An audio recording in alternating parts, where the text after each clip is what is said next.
All right. Hey, you got some sound. Everyone hear me okay? All right, good. All right. All right, thanks, Chris. I appreciate it. You can keep. Should be fine for now. Yeah, I think we're okay. All right, thank you, Mike. Appreciate it. Well, I want to first of all thank everyone for coming out today. I know it's your weekend and you had some things planned, so I really do appreciate you coming out here and in the Kansas City Woodworkers Guild asking me to do a skill builder on Intarsia. How many people know what Intarsia is? Raise your hands. Okay.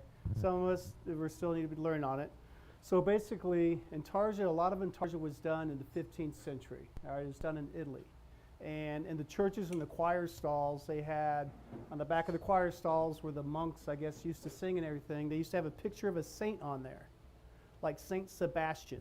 Saint Sebastian was martyred for bow and arrows. He was a soldier in the military. But the arrows didn't get him. He actually survived. Someone nursed him back to health, but they got him anyway at a different time. So you can look that up. Saint Lucy. So they have a picture of Saint Lucy with eyeballs and a little palette. Okay, she's the patron saint of eyesight. Okay, a lot of people in those days didn't know how to read, but they could see pictures. Go to a church and see stained glass windows. They tell a story. The wedding at Cana, you know, the jugs of wine and things of that sort. So that's where Intarsia started coming out. But in the 15th century, they did it by hand.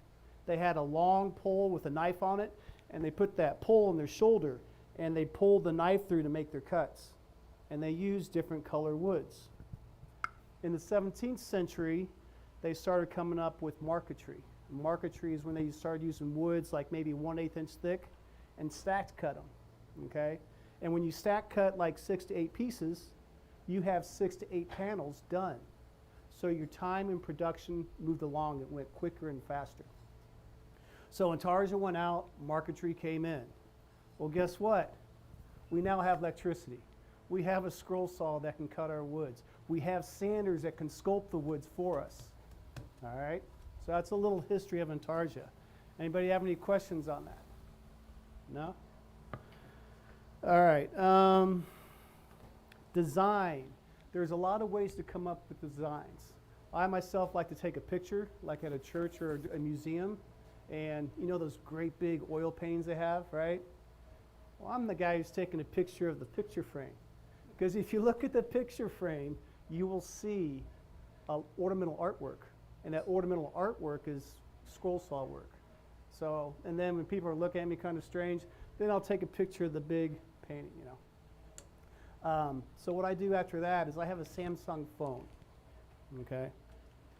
And a lot of phones are compatible with your TV now, right? So I do the smart view on my TV, and I put this thing called transfer paper up there. And I'll pass a couple of sheets around. I'll put this on top of my TV screen, and I'll trace it with a pencil. You can pass those around that way, and you can pass around this way. So what it does, it gives me a nice fine line that I can draw with. That paper has like a tooth to it, right? You ever seen those drafting circles? You go to the garage sales, you buy those old compasses, you try to draw on paper. They don't draw too well on paper, but they draw wonderful on this type of paper because it has tooth to it, texture to it. And so that's what I usually use for my drawings. Another way of doing it is to buy Intarsia patterns. You can go online and buy an Intarsia pattern. Let's see. So this one here, I was going to do this one too. I was going to do 2 of them, but then I got like, no, I'm not going to do 2. We're just going to do 1 today. All right. So this is an ambitious project, all right? Maybe like an expert project. That's going to take you a while, all right? A lot of times when you buy patterns from somebody, they'll also give you a color reference, okay? So you can kind of, and they give you instructions on how to cut it and scroll saw it and what types of woods to use. I'm going to pass this around, not the big one, but the small one. So that's how big this project will be.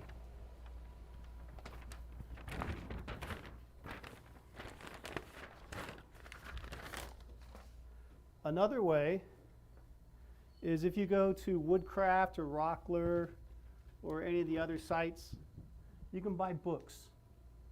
Here's one on Kathy Wise, okay?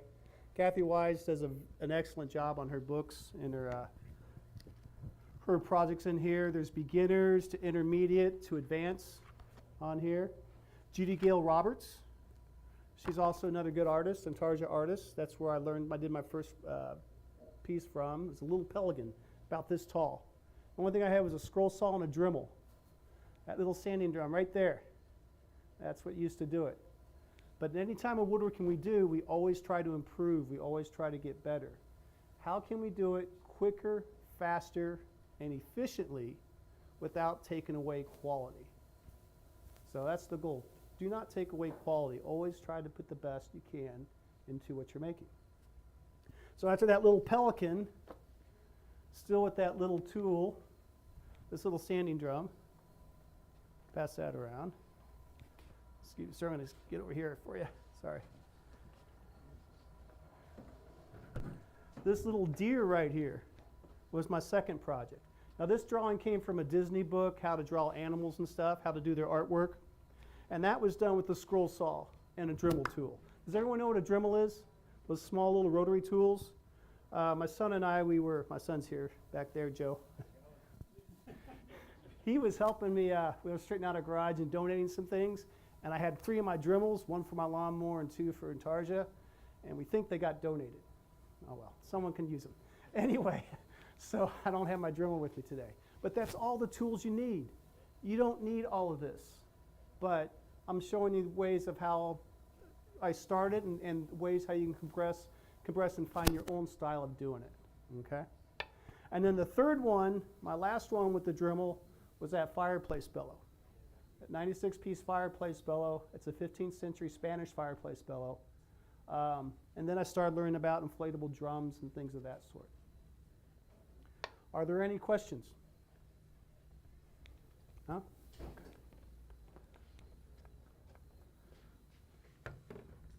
So how long have you been doing this?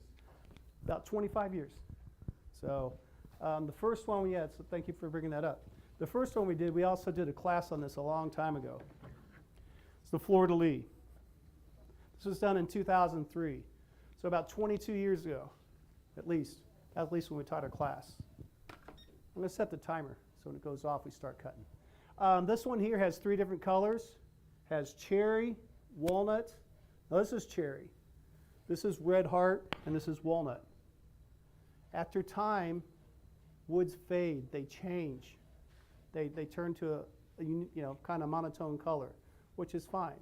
So you got to think. We're going to talk about wood selection too as well. So this is a good beginner's project. Someone can get this done in a day. It's kind of, we push you, but you can get it done. There's 7 pieces, 7 hours. So, yeah. But we only do 3 to 4 people at a time in a class. That's all the tools we have for it.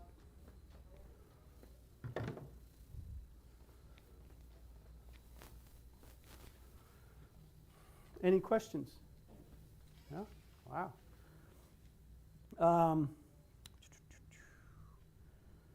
Patterns. So usually what I do is when I get a pattern, this one here, today we're going to be doing is a dragon. And this is done by Ken Bennett. He's an Intarsia artist. It's also on this board over here too. He passed away in October. He was like in his 70s, maybe 75 or 76 years old. But he's been selling his patterns on Etsy for at least 10 years, and he stopped selling them. There's a Facebook page called Intarsia Nuts. Okay? So if you go to Intarsia Nuts and you sign up for it, you got to answer 3 questions. I guess it's just a security thing. Make sure you're legit. And they'll say, hey, you can join. And you can see all the Intarsia artwork on there and stuff like that. But he did his dragon design. I bought this a couple years ago. And he sent a photo of it as well. So our project today is going to be this dragon. I already sculpted one for you.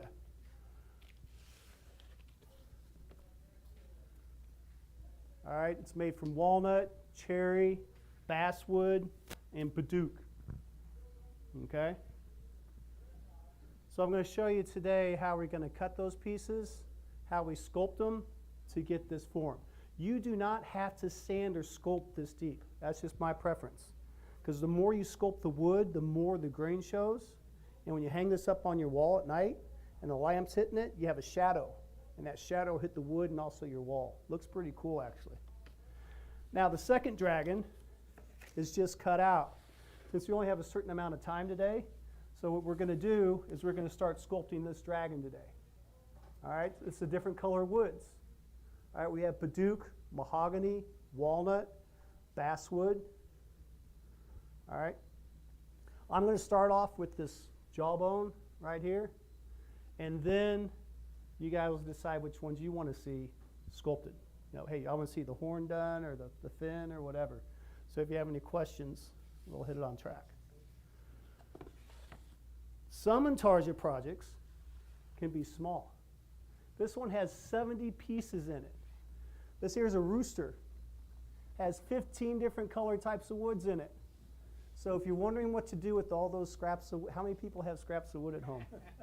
All right. If you have scraps of wood at home, this is what you'll use. You can use it into this type of project. I have not put the finish on here yet. I did this one about 1.5 years ago. The most difficult problem for me when I'm doing Intarsia is glue up. Because with glue up, you have one chance, one shot, because that glue starts to set up in 10 or 15 minutes. And you have 70 pieces. So now you got to figure out, how am I going to group these together and kind of glue them together and then glue those small big batches into the background. But that's later. If we have time, we may do that. All right. Oops, timer started over. Hey, Dave. Yes, sir. On our YouTube, Fred asked, are there any Intarsia classes coming up this year? Not to my knowledge. I'll have to talk to Norm or Kevin Thomas, and we'll go from there. But not at this time, no. What type of glue do you use to glue them up with? The type of glue I use for Intarsia is the original Tight Bond. To me, it's a stronger glue. I think it has a little bit longer open time, and I use that one the most when I do it. Any other questions? No? Okay. I have used Gorilla Glue one time. I used maple, and that didn't work out well because the wood split. Well, Gorilla Glue, when it dries, is brown. It's like, there it is. But, so anyway. So the equipment that we use. All right, so the equipment that we use, we talked about the Dremel, okay? Now what we have here is I have a thing called the Genevieve. It's a high-speed motor, and it has this type, and this is, well, I can pass this around. This is what I do the grunt work with. I'm going to start on this side. Dwayne, you get it first. I use that to rough shape the wood, to knock off the pieces. Instead of just standing and sanding and sanding, that's like a cheese grater, right? You can put that into your drill, use it for Parmesan cheese. It does, it works. Joe, be careful. All right, anyway, and then we have these type of sanding drums here. Normally, some people can use these spindle sanders. If you have a spindle sander at home, you can use that. That's fine. You don't have to do it this way. It just takes a lot longer to get a little bit smoother contour. So these are the type of drums that we're using. They're softer, and that's what gives you that soft contour onto the wood. Some people in some places only sell up to 220 grit. I like to go up to 320 grit. That 320 just kind of knocks off the edges a little bit better. It doesn't take that much longer to sand. It just doesn't take that much longer. Your slow speed bench grinders, okay? You want a slow speed of 1,725 RPMs. If you do the fast speed is what, 33,200? You'll burn your wood. It's no good. So you want the slow speed bench grinder. I got these at Woodcraft a long time ago. This is number 2. This is number 3. Number 1 still at home.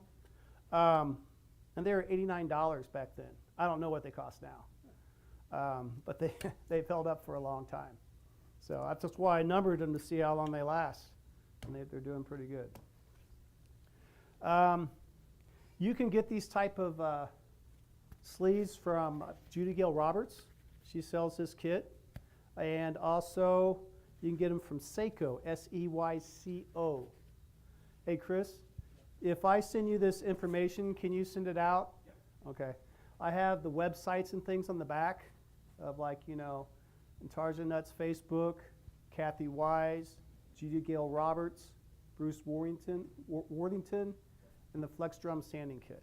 So if you want to, you can find that in there.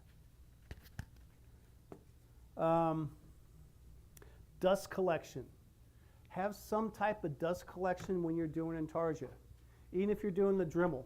When I did the, when I used to do the Intarsia before I did this, you know, you get dust all over you. You have to take a shower before you go to bed. This here is wonderful, right? It does a great job, picks up all the dust. It's really nice. Either that or use a respirator. Check with your doctor, make sure that your lungs and stuff are capable of holding on to a respirator because it is a pretty tight seal. You can use a respirator as well. Some of these woods and dust are toxic. Ever heard of aromatic cedar? You know, those cloth boxes or you know, you put your clothing in and stuff, keeps the moss out. I'm allergic to that now because one time I stand in 110 pieces at 3,000 grit and my body got sensitized to it. I can still do it, but I'll start sneezing. Anytime I smell that aromatic cedar, not western red cedar, no walnut, no cherry, oak, any of those, the western red cedar, I'll start to sneeze. So your body gets sensitized. Same thing with finishes, chemicals. Make sure you wear the proper gloves, respirators when you're doing that. Water-based finishes come a long way and it's a lot safer, but still use some type of protection. Long time exposure is what's going to get you. Okay. Safety glasses. Safety glasses are important when you're doing this type of work. A piece flies off and you got a brick wall behind you, like in your basement. That piece comes flying at you. It goes behind you and you try to find it. No fun. So I used to put blankets back there so it at least caught it and didn't go behind the workbench, behind the filing cabinets onto the floor. Little of those things you kind of learn when you do this. Magnifying glasses. I like to use magnifying glasses when I sculpt and when I use the scroll saw now. Has a little light on it. Now these are a little bit heavy because they have the batteries in it, but they also sell a type of magnifying glass that goes over your table and you just got to get kind of adjusted to it because it's the magnification. So just take it slow. Okay. I think that's about it on the equipment. Okay. Now comes to the fun part. All right. What are you going to do? What are you going to make? All right. I got this. See, someone sneezed from that sawdust. All right. We have the pattern. So what I did is the pattern was too big. I only got one. So you can go to a blueprint company, right? And they can make you another copy. Make 2 or 3 copies. One copy is your master copy. Your second copy is what you write down, what color seams I'm going to do, and things like that. And your third copy is what you put your pieces on after you cut it. And that third copy is also your backer for your backer board, and we'll discuss that later. I know there's a lot of information, but you'll be able to rewatch the steps and check out this checklist as well. So for this one, I got 11 by 17 paper.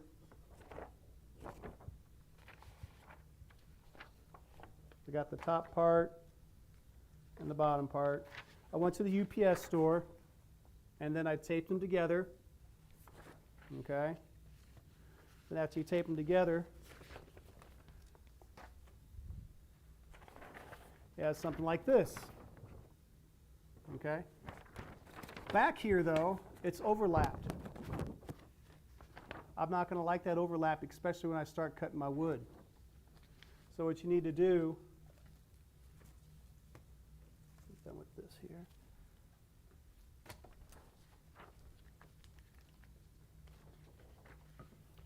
Take some type of straight edge.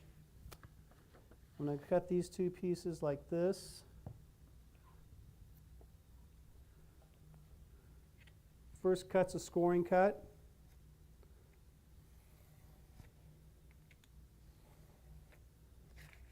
Okay.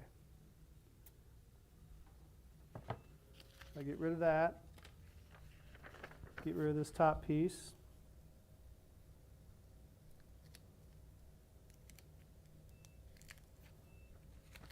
Then I put these two together. I take my tape.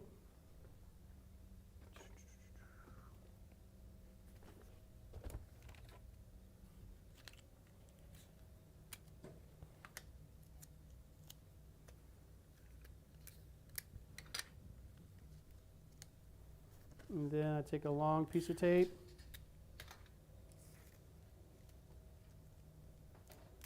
Connect the two.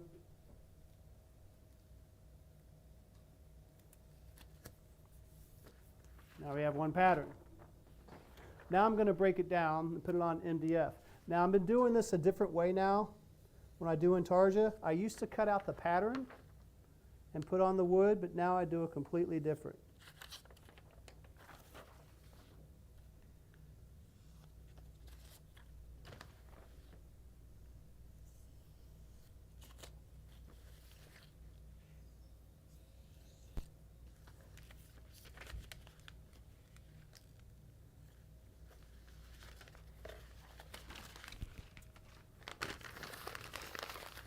I also like to have some type of case to put my knives in, so I don't have it laid down and hit my finger and prick my finger and then go out for a little while. You know, I have to clean up, get a Band-Aid and all that. And no fun. All right. So the MDF I have is 1/8 inch MDF. A friend of mine gave me this product. He had some scraps left over. He was making, I think, some chalkboards and all these pieces left over. He asked me if I wanted them. I said, you bet. So if I had a big piece of MDF, 1/8 inch, I could just put this pattern right on top of it. But you work with what you have. Just like these two dragons. I didn't have to buy any wood. This is all leftover wood from other projects. Now, I'll be honest, when I go to a woodworking store, I will see something that looks really nice. I'm going to go, yeah, I'm going to grab that piece. I may need it later on. And that's how the Badook comes around, or this nice walnut. And actually, that walnut came from my nephew. He had a tree up in Paxico, and he got it all kiln dried and all that. And he said, Uncle Dave, you want any walnut? I said, sure. So he gave me a couple pieces, and there we are. So one thing I'm doing now is I'm just breaking this down so I can put it on the MDF.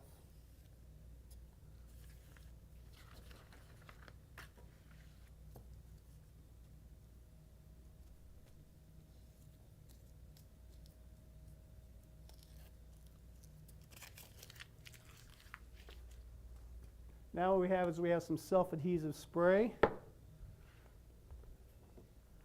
Take your board, you take your pattern, grab your MDF,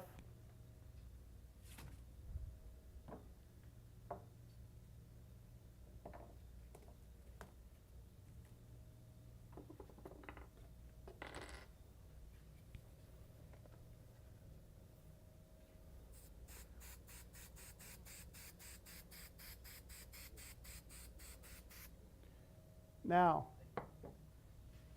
I'm stepping way over here now because of that spray going over there. This has a lemon scent to it. So if you smell the lemon, that means that adhesive's getting in your lungs. So you can hold your breath next time and spray it, or spray it over a trash can and go from there. I like to wait for this for about maybe 10 seconds or so it has enough time to tack. I pick it up and place it right on the MDF. Then I do the same to this piece. Okay? So after you do that, what you want to do is you want to go to the scroll saw and you want to scroll saw this out. I'm not going to scroll saw the whole thing out. It's going to take a while. But I'll show you what I'm going to do here.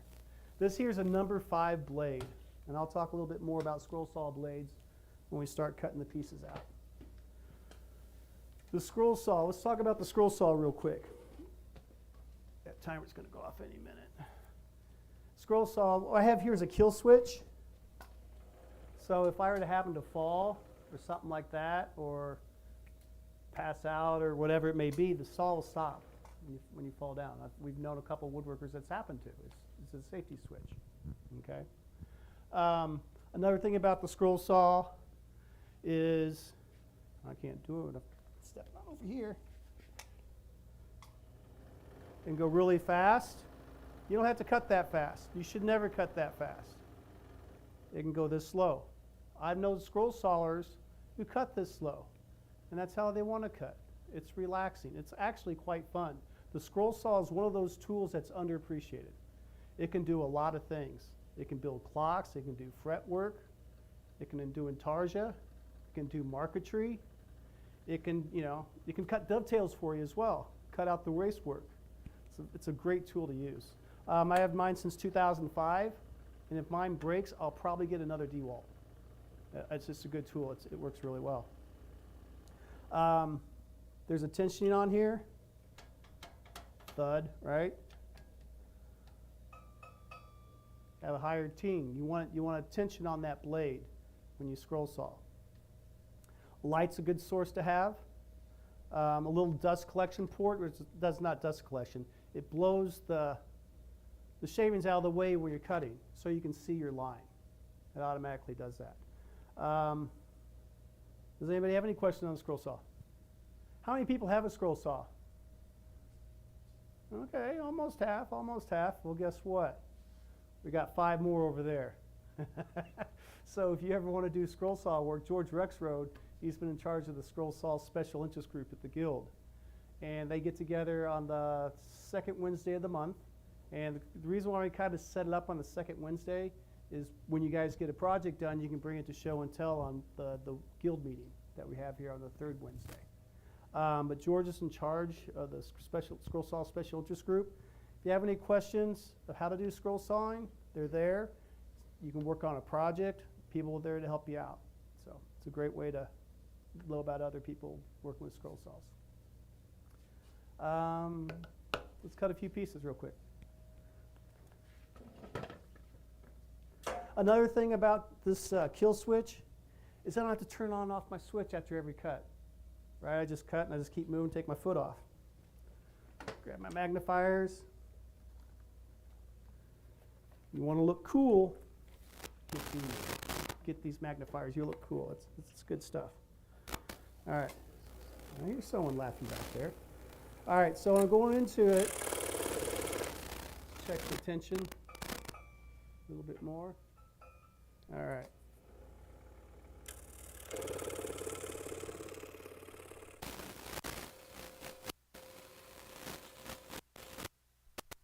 Now what I like to do is I like to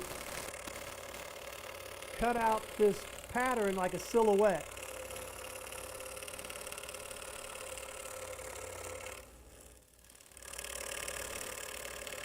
I'm taking that blade right next to the paper, right down the line.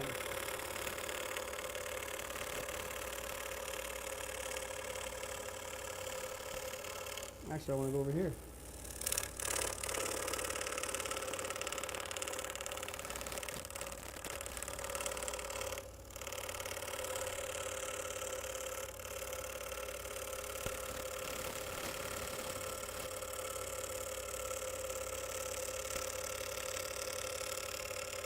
Now what I'm going to do is I'm going to pivot the board, and I can, well, not this one, too far out.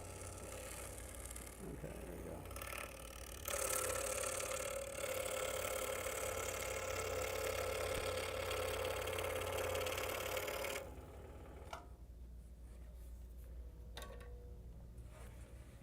Finish cutting the teeth out here.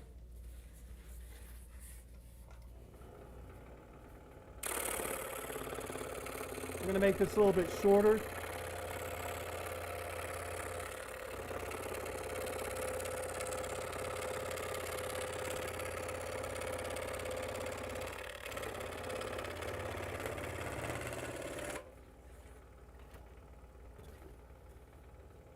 This has a 20-inch throat to it. That means I can put a 20-inch piece back there. So you could cut approximately 36, 40-inch piece, because if you cut the other side.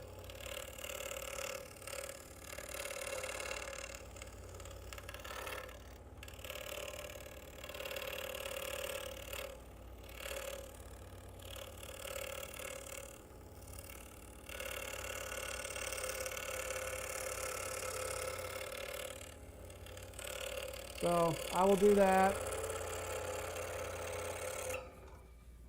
to both those pieces until we have something that looks like this.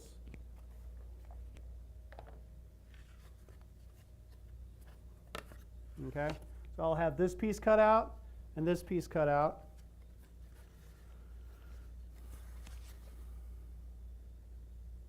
Which is our dragon. All right. So the next step is what? Part of the fun stuff. All right. What type of woods do you have at home? What type of color combinations can you use? Okay. So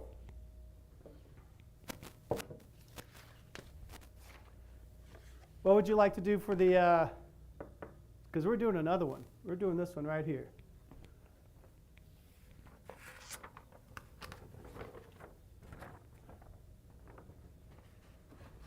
So what do you want for the jawbone? That's this right here. We have, see if we can do this. There we go. We started cut before the timer went off. We have this one, which is walnut, right here. And we have this, which is Baduke. So some of the woods I have, we really haven't talked about woods. Let's throw that real quick. Some of the woods we have to work with, cherry. This is this type of cherry here. I don't know where it came from, but when you put a finish on it, it's dark automatically. Russ Amos had some boards and he sold them to me. I got one stick left, 8 foot long. We have walnut. We have mahogany. It's a nice soft wood, pretty easy to cut. If you look at the grain of this one here, how it curves, that's how this grain is here with the pattern.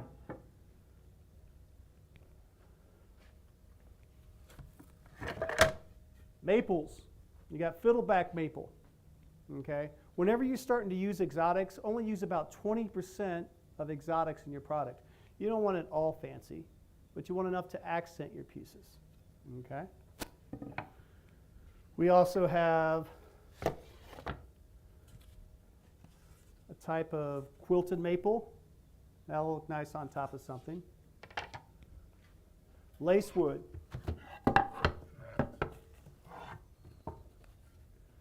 We got 2 different thicknesses. So this is what lacewood looks like. Has all those little scales in it and things of that sort. So what do you think if we used that scales for this part here on the crest and on the back fins? That would look pretty cool, wouldn't it? All right. So what do we need here? That jawbone. Something contrasting. And what would that be? Brown, reds, whites. This is what we have, though. We have bloodwood. This wood here, oh my gosh, it's solid. It's heavy, too. We have Baduke. So what were you thinking?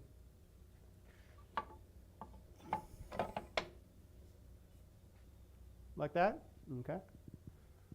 So we got the part of the chest, the Baduke. What about the horns? I have some thicker basswood left. Right here. Whitewood?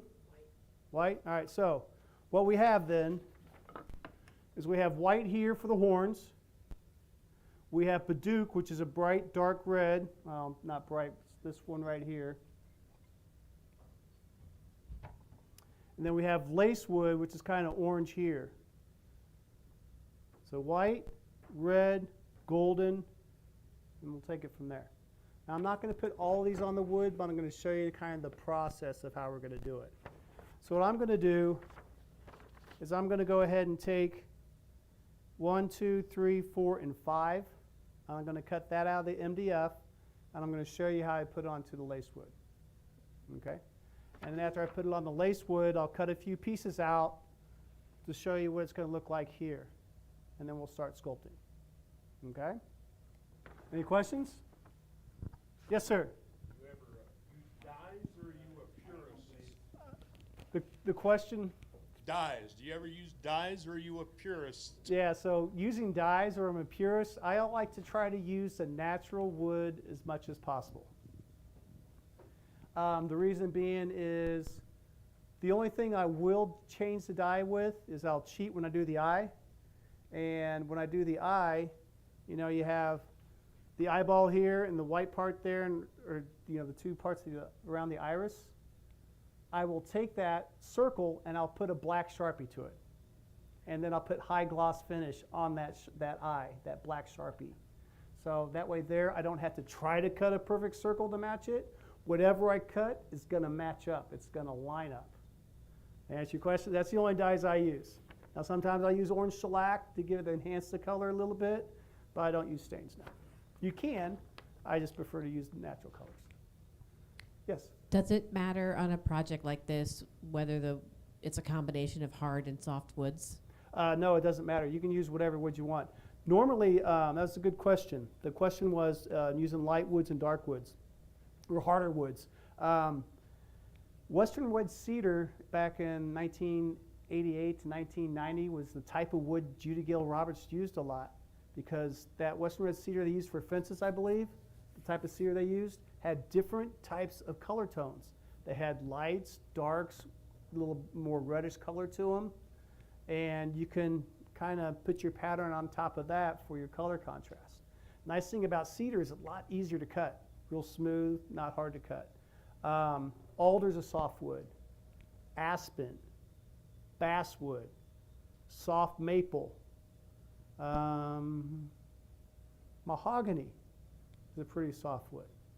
Then you got your medium textured woods, cherries, walnuts, maples, your silver maples, your fiddleback maples. Now some are hard, some are soft.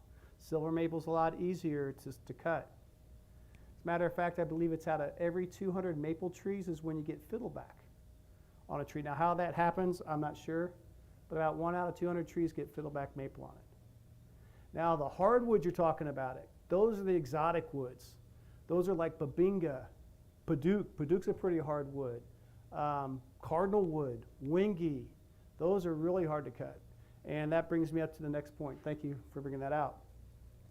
What type of scroll saw blade do you use to cut these woods? So 1/2 inch material, I'm going to pass this around so you guys can see the different type thickness blades. But number 5 blades, I usually cut a 1/4 inch to 1/2 inch thick stock. The number 7 blade is 3/4 inch stock. The type of blades I like to use is called Pegasus, the modified geometry. That is, the blades crisscross like this when you're cutting. You can't really see it that much, but they're stamped or made that way, so when you cut, it removes the sawdust, and it leaves a nice, smooth cut on the side of the wood. When I pass out a piece of cherry or something, or that lace wood, or whatever I'm cutting, what are we doing here? Lace wood? Yeah. I'll pass that around, you'll feel how smooth it is. Number 9s, that's when I start cutting the 1 inch piece of woods, and 1.5 to 2 inch, I'll use a number 12. Some of those hardwood exotics, I'll go up to number 9. But, so the blades you use, go ahead, start passing this around. The blades you use, you'll determine when they start to break, when you start cutting them a lot, you know, into the wood. But those are the, I usually use a number 7 for my Intarsia because it's so thick here. All right. This basswood right here, these are both basswoods. One is a lot brighter than the other. This one's winter basswood, okay? In the spring and summer, I believe since everything's running through the tree, the wood turns a little bit tanner looking. Matter of fact, at work, there's a pallet, doesn't have them very often, that had basswood, 2-inch, 1.5 by 2x4s of basswood. I'm going, no. So I took the skill saw, zing, zing, zing, and grabbed it, and so I didn't have enough for this here, but it was pretty nice. I was going to use it for Kumiko, but using it for Intarsia. All right, let me put this back over here. We want the thicker lace wood here. Those two lace woods look quite different. Yes, they are. One is heavier. This actually is heavier than this one. Even though this is thinner, this is thicker. I want to grab a hold. See how heavy that one is? See how much lighter that one is? Isn't that crazy? So it's sort of like maybe like your maples.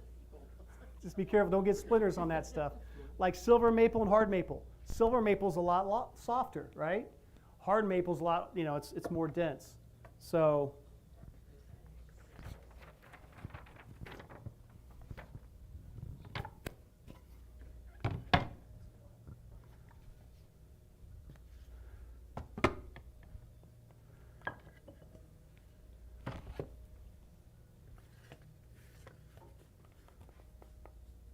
now, another thing I like to do in my pattern before I start cutting it out is I like to put red marks on the outer perimeter.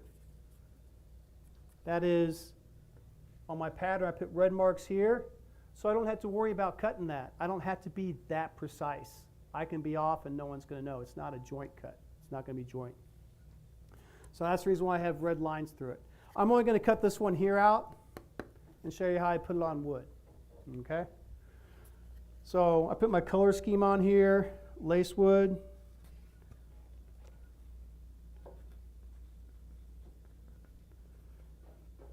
And we decided Paduke for the middle, that contrast and that jawbone. Basswood for the horns, the white wood. And thinner lace wood for the fins. All right.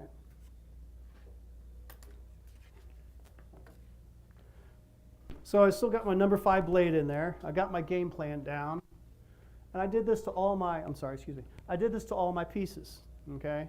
So basically when you do an Intarsia, you do it in steps. You plan it your colors, you cut all the templates out, then you cut all your wood, then you do 80 grit, etc. So it's not difficult, it's just a lot of steps. Be careful, don't get splinters. It's pretty,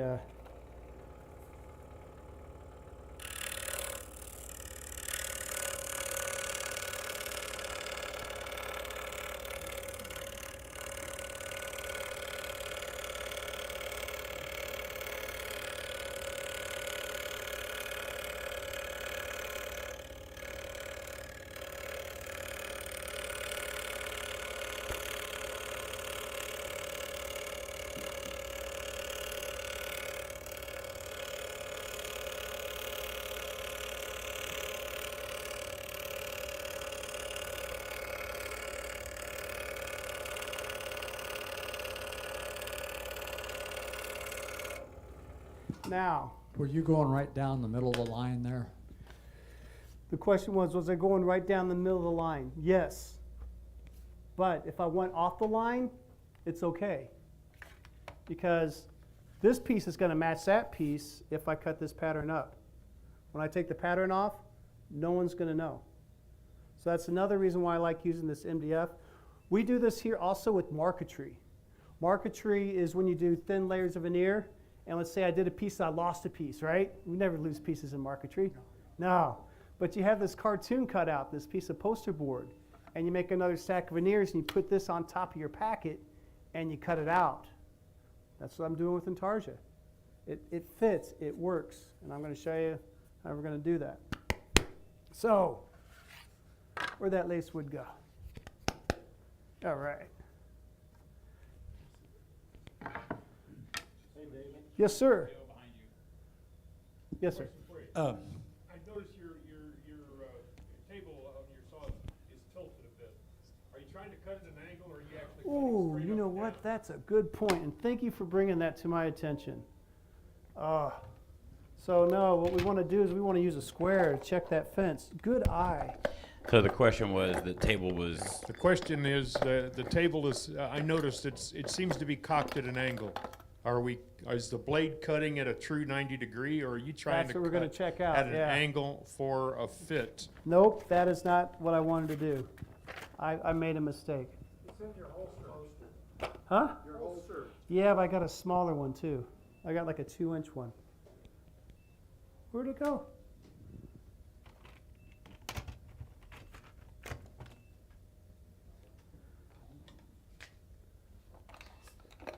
Oh. All right, so I'll have to use this big one. Yeah, I have a small little square. There we go. Thank you, Tim. Appreciate it. I'll check out both of them. All right, thank you. Yeah, so is it Bill? Yeah. So thank you, Bill. Yeah, so what we're going to do is, actually, we're pretty good. At least this is flat and level with that. So I'm looking for the negative space. Want to make sure it's perpendicular like this. I don't want a gap like that, because if you cut your pieces that way, they're not going to be tight. But yeah, so you can put your square right up next to it. Take a look at it. That looks really good there. Another way you can do it is you can cut a piece of wood, cut a straight line, and then take the piece of wood and turn it behind it. And you can see if it's angled. It's another way of doing it. Thank you, Tim. Perfect. Yes, sir. Well, one thing about yes, that table is tilted a little bit towards the front, Uh-huh. and that is to make it easier to cut on. Oh, you mean like this? Okay, I thought you meant left to right. Yeah, I'm talking about left to right. Okay, so, I do. all right. In marquetry, they do wood cock it. Right, yeah, that's the difference. That's a different class. What he's talking about, Bill is talking about why the table is slanted this way. Thank you, George. Yeah, it's easier to cut your pieces at an angle that way, sort of like a ramp, sort of like these pieces. It's easier to see. Same thing, it's easier to see and easier to cut with that table tilted. But left to right, yeah, you want to make sure that's 90 degrees to the table.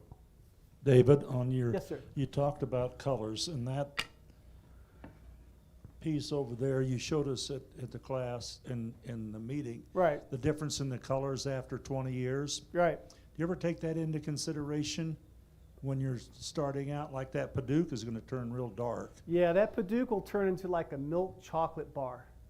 Paducah is a weird wood. It's a nice wood. It's nice and red at this time. But yeah, I did a piece for a friend of mine had a store, and he wanted to put my pieces in there. So I put my pieces in there. It's a huge room, big old windows, sort of like that in our front door. And it wasn't direct sunlight, but the enough sun that came in all day long, that thing turned to a milk chocolate Hershey bar really fast. But yeah, I always try to plant. That's why I have walnut here and bass next to it. Then I have this reddish, will be that dark brown in the future, in 20 years or so. So I have light and, yeah, exactly. So I always try to plan that for contrast. Yes, sir. So lacewood I have not used yet. So this will be interesting.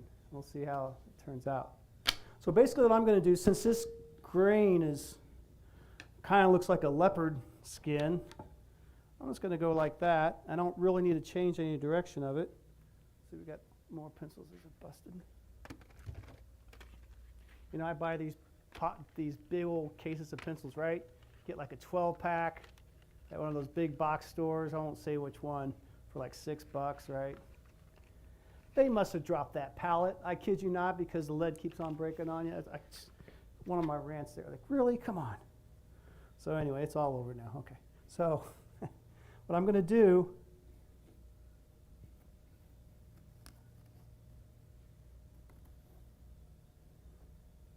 is I'm going to trace this around the wood that we're creating. And then I'll look at it. So yeah, I like that grain direction. I like how it's kind of swirling up this way. Okay? And you'll do that with all the pieces. If you notice on this Badook, right? I'll do one more piece of the Badook. I'll do this small round piece.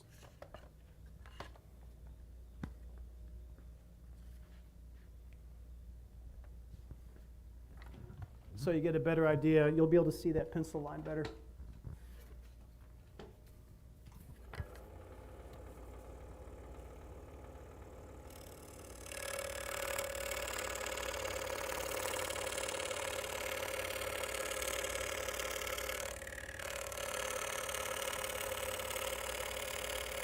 Now they teach classes here on scroll sawing.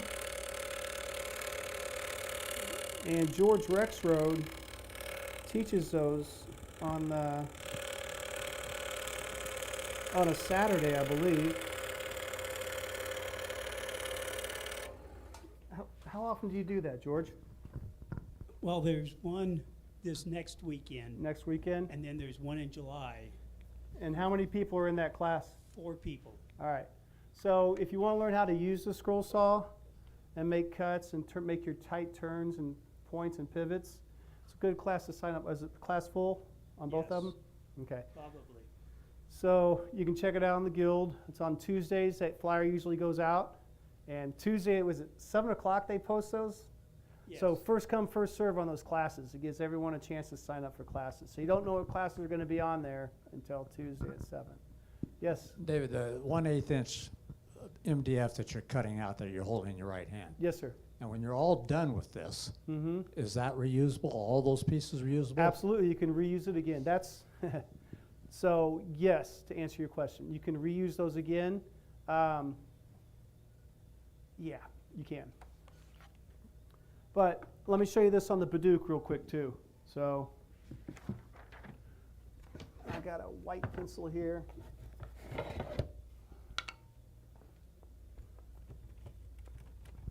Probably able to see better. So as we're looking at this one, doesn't have any curl in it. On the pattern, I kind of drew some curved arrows, but there's no curved arrows on this. Okay? So I like the figure on this one. I like how it's going up and down this way. So I kind of put that right there. I'm going to do a little cheat. And then just put an arrow that way. Then I'll put it on the Badook. Make sure it's the same grain direction. I'm going to take this white pencil just so you can see it. Now I'm not going to cut the pencil line. I don't cut the pencil line.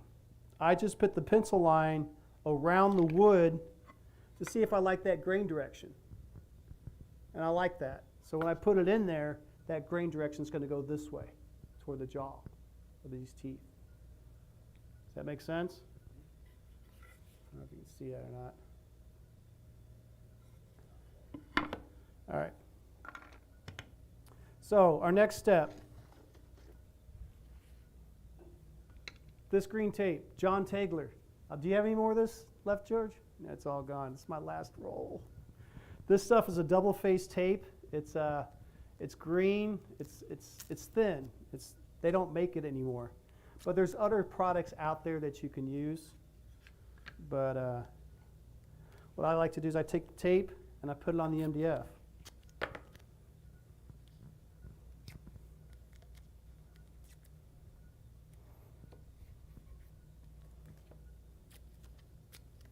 Now remember, you'll be doing this to all your pieces. So I got them all out. I got my color palette. I'm putting them on all the pieces of wood and drawing a line around them to see if I like it. Once I like it, you take it to this step. You take your MDF cutouts. You do that to all 70 pieces. Now some of them are grouped together. This has 5 of them grouped together, so it's a lot easier. Okay. And you take your MDF pattern, you put it right over that piece of Paduke you just drew around.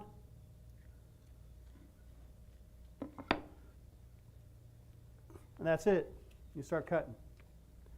Then you go to your next pieces. Okay, now I got my lace wood. Take your X-Acto blade. Take this tape off.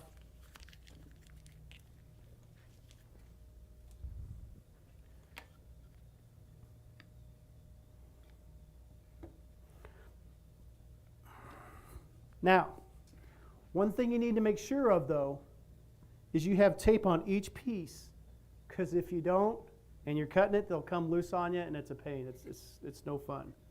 I hope I got number 5. Hopefully that won't be an example. All right, so I am going to have to cut this down because I don't think this is going to go to the 20-inch mark. So now let's get the number 7 modified geometry blades. And I'll pass this around, these scroll saw blades.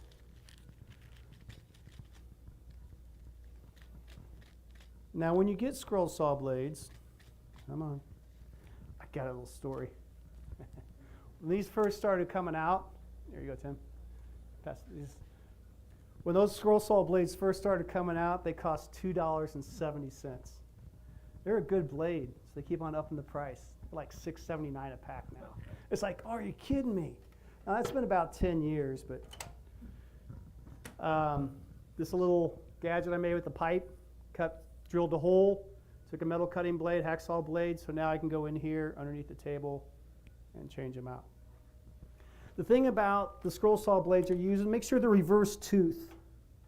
If you use a bandsaw and you cut a piece of wood, the fibers at the bottom of that wood is going to be all splintery. If you don't have reverse teeth on your scroll saw blade, those fibers are going to get away when you put the pieces together. So the reverse teeth, they have 7 teeth that go from the bottom up. So it's a nice smooth cut afterwards. So if you looked at that sheet of paper, did I pass that sheet around? Yeah. If you looked at them close enough, you'll see 5 teeth going up this way and the rest of the teeth going down that way. So the smaller amount goes to the bottom.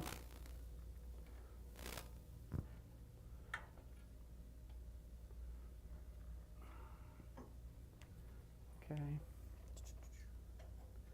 Tighten the bottom.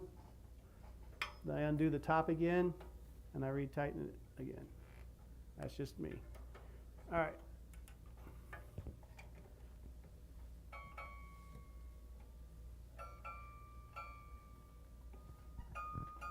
All right. Now, blades. Scroll saw blades will break on you from time to time. There's a couple of reasons why scroll saw blades break. One, you got it going too fast. All right? It's going really fast and it's building up heat. 2, it's not tight enough. And so what happens is that blade, if you undo the tension, when you undo the tension, that blade should still be straight up and down. If you undo the tension, you see the blade curved, that means you got to undo it and retighten it again. The third way is you'll just know when the blade cuts. If you scroll saw enough, you'll be cutting going, yeah, the blade's going to break. And you can just feel it takes a while, but you can just, it doesn't happen. So I usually change it before that happens. So I get about 10 to 15 pieces cut for 3/4 inch medium strength woods, like the cherries and things like that. So let's see, let's go do this. So, all right, good. You can see up there. I'm going to cut this. And what I'm going to do is I'm going to take the blade. The left-hand side of the blade is going to be on the right-hand side of that cutout of the MDF. It's going to take a couple minutes, but we'll see how it goes. Magnifiers.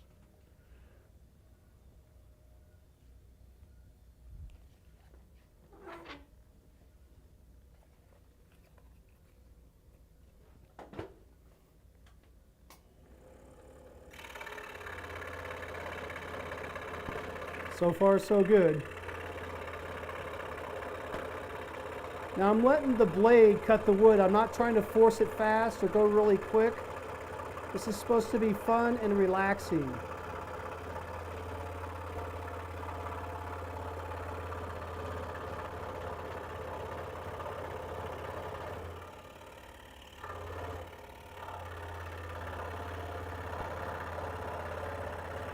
I will tell you this, is when you're scroll sawing and you're cutting against the grain, it cuts a lot easier. You cut with the grain, it's a lot harder. Now this is about 1 inch thick.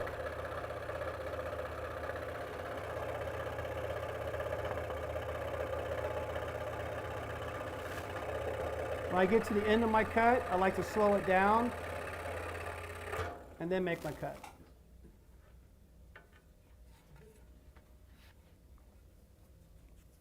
All right.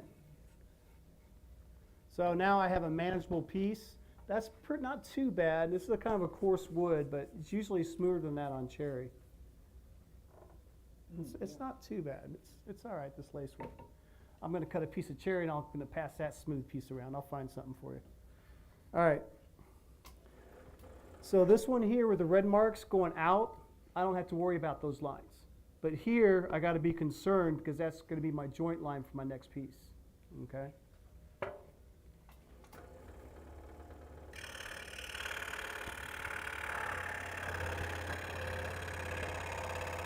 So basically, I'm going to be cutting a silhouette of it. I'm just going to cut the whole piece of MDF out. I'm not going to worry about the pieces yet.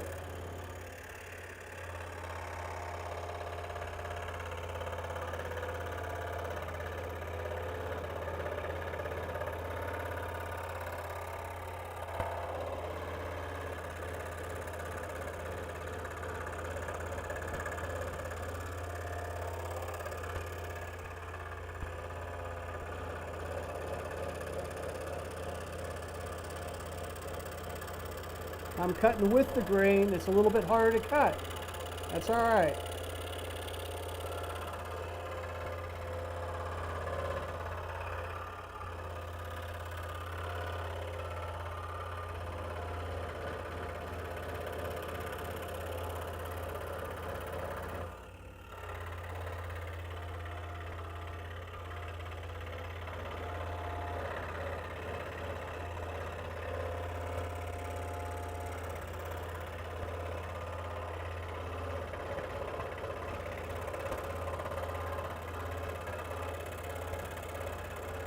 Now when I get to this corner, I'm going to slow down. And now I'm putting pressure on the back of the blade. I'm pulling that wood toward the back of the blade so it won't be cutting. And I pivot. And George will teach you that in the scroll saw class, won't you, George? Yep. All right. Yeah. No, didn't mean to put you on the spot. But that's part of scroll sawing. That's how you can do intricate work.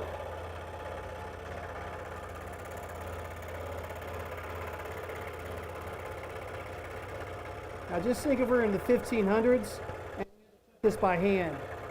Oh man, we'd be there a long time.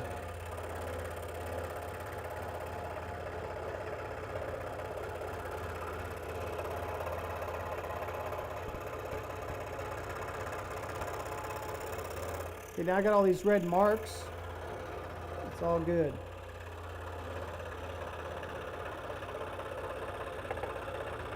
Another thing you want to do is you want to make sure that the wood is flat on the table. If not, and now it's not going to do it. Usually it bounces up and down like that. But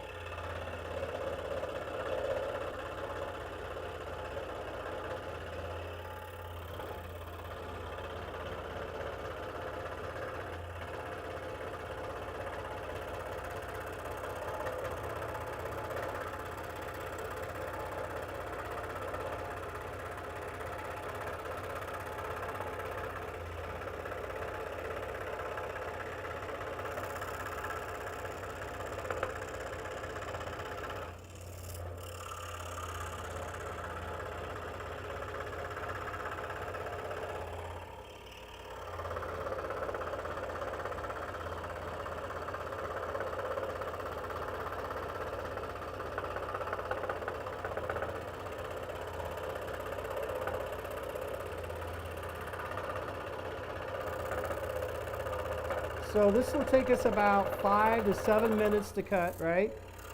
So each piece is going to take you about 1.5 minutes. So if you have 60 pieces, it's going to take you a good 1.5 hours to cut this out.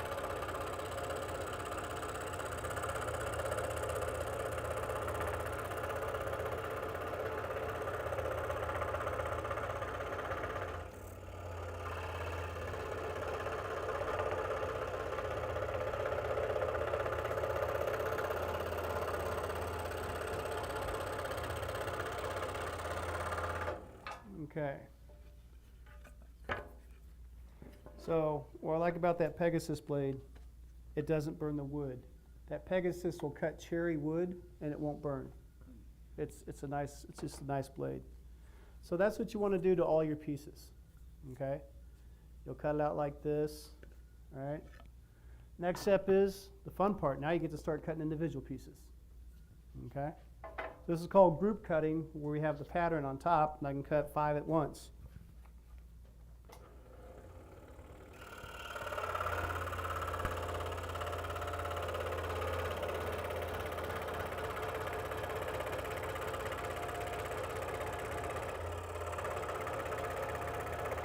I'm only going to cut 2. I'm not going to cut all 5.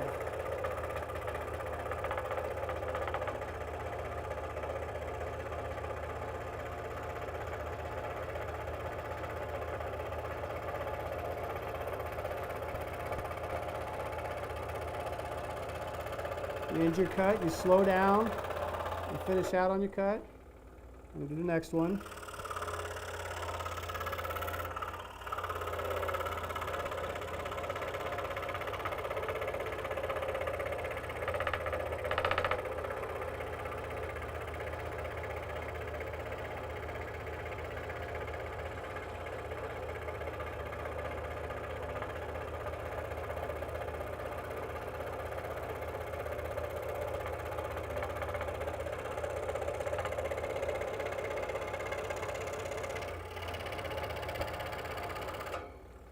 Okay.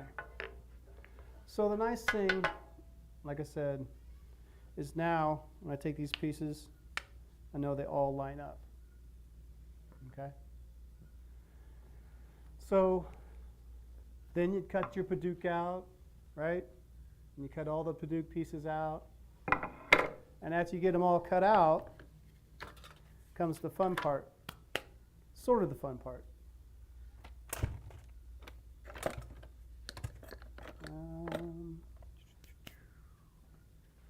Looking for my putty knife.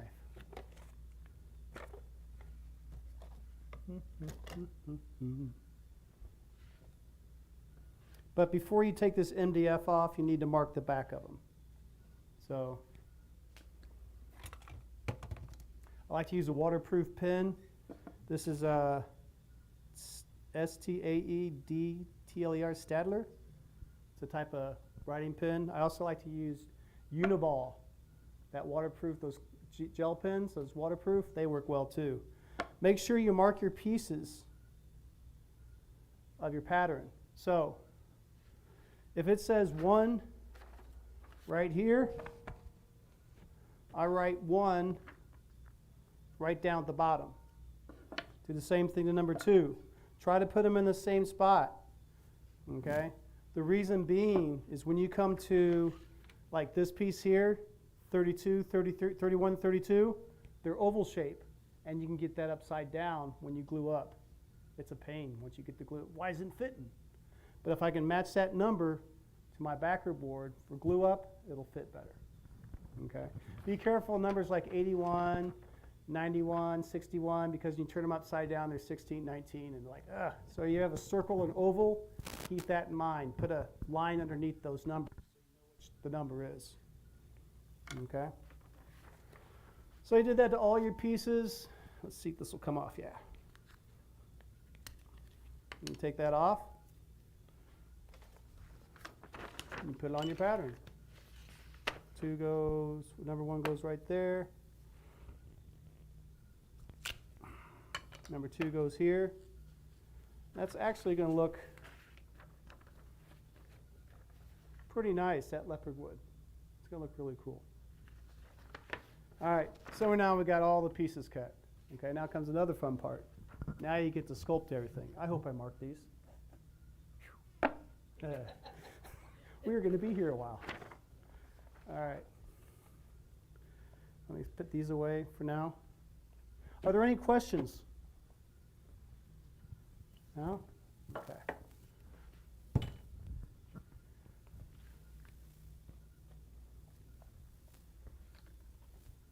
This out of the way. This is done. This is done. Save these. Don't throw anything away until you're done, because you may need to go back and reuse them.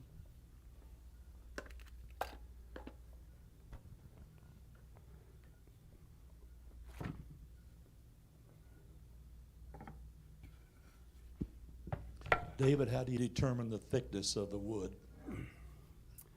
that you're going to use? Question is, how do I determine the thickness of the wood? It's a good question. For right now, I know the horns are going to be taller, so I use like an 1.25 inch material. All right, like this walnut. Yeah, it's 1.25 inches. So that's another thing about planning. When you're doing your Intarsia, you got to plan your wood. Okay, I take it, I run it through the thickness planer. We have 2 of them here, so I can kind of get my thicknesses. So this is 1.25. If I want this fin to be smaller, I can run that down to 5/8 through the thickness planer, so I don't have to sculpt it all by hand. I know that the jawbone is going to be taller and thicker, but the problem is it's all the same, it's too low, right? So what I did is I took a piece of 1/8 inch or 1/4 inch piece of wood behind it, and I raised the jawbone up. So now it's not flat. Now it's curved. Now it's up higher than the rest of them. Did that answer your question? So sometimes you'll have to lower and raise your pieces. So the next thing I like to do, here comes the fun part, sculpting. It's all fun. Who's kidding who? Deciding your color woods, you're scroll sawing, you're relaxing, you're putting the numbers, all right, putting the numbers on the back's not fun. But then you start to sculpt and shape the wood. You are not sanding, you are sculpting. I've sanded. I was doing a project this week at work. I'm sanding this side, right? 80 grit or 120 grit, and I had to flip it over, do the other side and round over with the sander. That's sanding. This here is sculpting. Here you're in control of how it's going to come out. Okay? So just want to clarify that. All right. So next what we're going to do is some people will sculpt one piece and transfer the line to the other. I have another little cheat. This is just me. This is how I like to do it. This fleur-de-lis over here.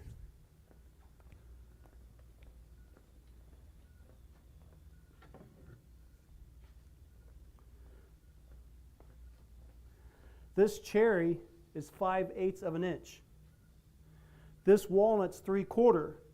The red heart was 7/8. But all the joinery comes into the same line, the same spot. The reason for that, I'll take my piece of wood. I'm going to need to raise that up, aren't we? Yup.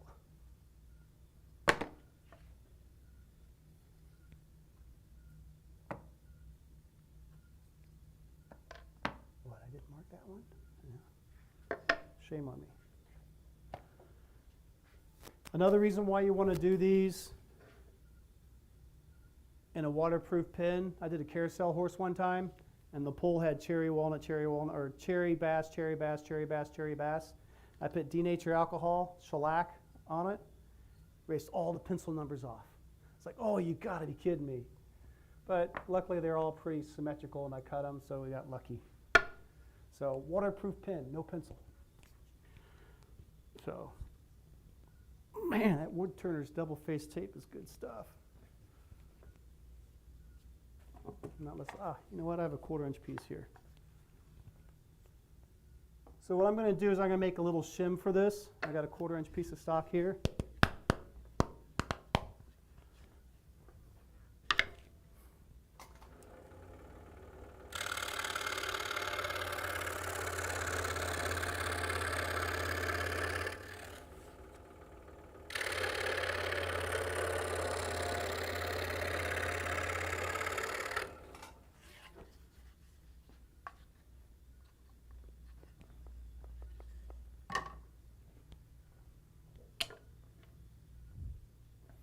No, that never happens. You never cut it too big. Then you need it? Nah. Let's try that again.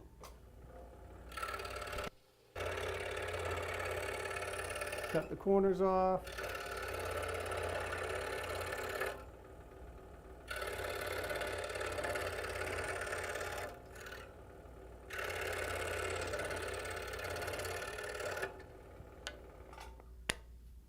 Better.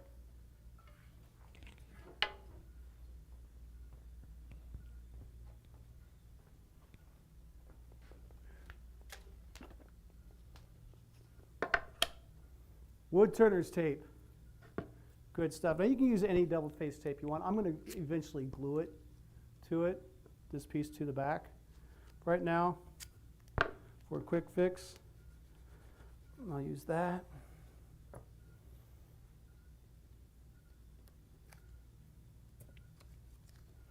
This on here like so.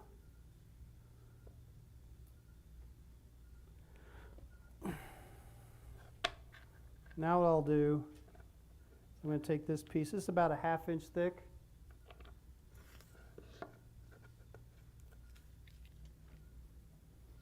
I'm going to transfer the line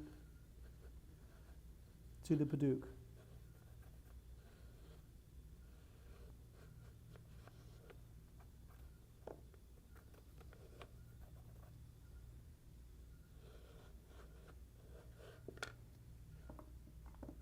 Then transfer the line to the mahogany.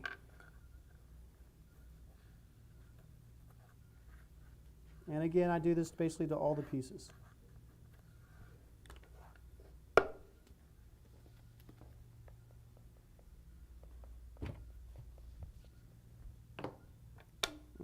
It's not good.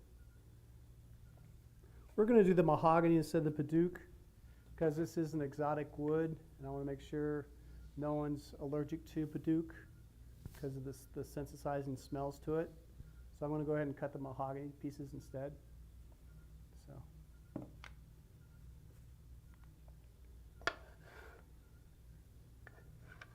But see, when I'm standing here, it's blowing that way. I'm not smelling it. You guys are going to, you won't get the dust, but you'll still smell the aroma of it. So I don't want to. But guess what? Mahogany's a little bit easier to cut anyway, so it's going to go faster. I'm going to look good. It's going to look like it's easy. And it is. Intarsia is fairly easy. It's not that hard to do. A nice thing about it is when you get done, you have a nice piece of artwork for your home. You know? You can give it to your relatives, your family, your friends, your uncles, nephews. You know, they'll have it in their home for a long time. You can sell them if you want. So, but I really do enjoy making. This is the way I can go ahead and do artwork with different colors. All right, so here's that microplane. We passed that around earlier, right? And it came back? Yes. All right, this is what I do, okay? I don't see other Intarsia artists do it because it's kind of dangerous. Think about it. You have a cheese grater cutting wood. It doesn't hurt your flesh when it touches it, okay? But if it hits your nail, it's going to take a bite out of it. This is like perforated paper. You know, the paper you tear off? I see some people already cringing. Yeah, it's tough stuff. This is what happens if you perforate. If you push too hard on it, it will break that open. And when that piece of wood opens up and hits it, it's going to pull the wood out of your hand. But if I ever have students, the students don't do this. But this is just how I do it because people are wondering, well, how do you do Intarsia? And I really don't have any secrets, so that's the reason why I'm telling you how I do things. Okay, everyone has a different skill level or tolerance level. Like when it snows, right? And you're driving down the road and you're holding on to that handle really tight. But after about 2 or 3 weeks of snow, it's a lot easier for you. Your tolerance level is a little bit at ease. This is just how I do it, okay? Just want to bring that out there. So, but man, it goes so much faster, okay? So, and I haven't been hurt on this at all because I don't keep my fingers there, so just FYI. Anyway, so now when I look at this piece, this is number 2 right there, and this is number 1. So on number 2, I know this is concave, so I'm going to draw a pencil line around that. Okay? I kind of go around the whole piece.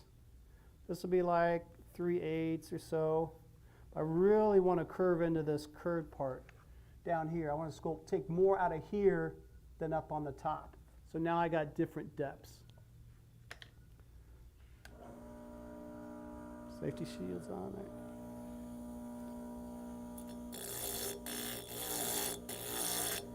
See how aggressive that is? I'm not pushing into it, I'm pulling away, pushing with the wood.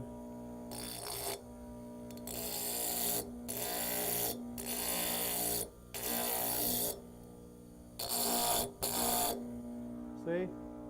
It's just the type of, now they sold these at the Woodworking show, and there's this guy, it works best on end grain, or across the grain. And when he was doing it at the Woodworking show, I think it was Peachtree, they used olive wood. And by olive wood, if you've ever seen olive wood, it goes all different grain directions. So that thing just sculpted that wood really fast and quick. And so that's where I learned how to use it for woodworking, was at a woodworking show, and adapted to it.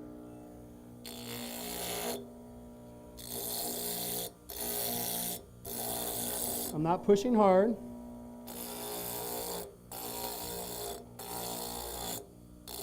You can hear the difference when you're going with the grain. It doesn't like to remove the wood. It only likes to move the wood against the grain. This is just doing the grunt work for me.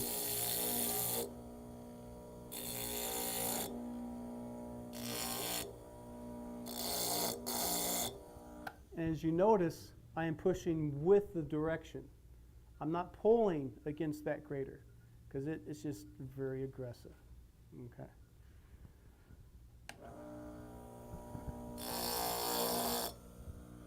So I do that to about, if I was going to do this one at home, I'd do all 5 pieces that way. I'd group them. I'm going to do these 5 pieces right now, and it takes me about 15 minutes. That's the reason why I had 3 machines, because when I start and I draw that line, I can go from here to 80 grit, 150, 220, 320, and be done with this piece. What takes Intarsia so long to do is sculpting all these pieces at 80 grit, pulling the sleeve out, putting your next one on, and then sanding into 150 grit, and picking the piece up and putting it down, picking it up, putting it down. You have 70 pieces, that's a lot. So here we go, I'm going to take it to 80 grit, and the first thing I'm going to do, is this is number 2, is I mark the outer perimeter where there's no joint line. Okay, I'm going to take number 3. I'm going to transfer that line. There's those pencils again. That's where I stop, right here. So I can sculpt on the outside of this. Everywhere else I will not. Okay. I still have my reference line. I'll redraw it again so everyone can see it, and I can see it better too. We're getting a little older. Yeah. Then we go to 80 grit.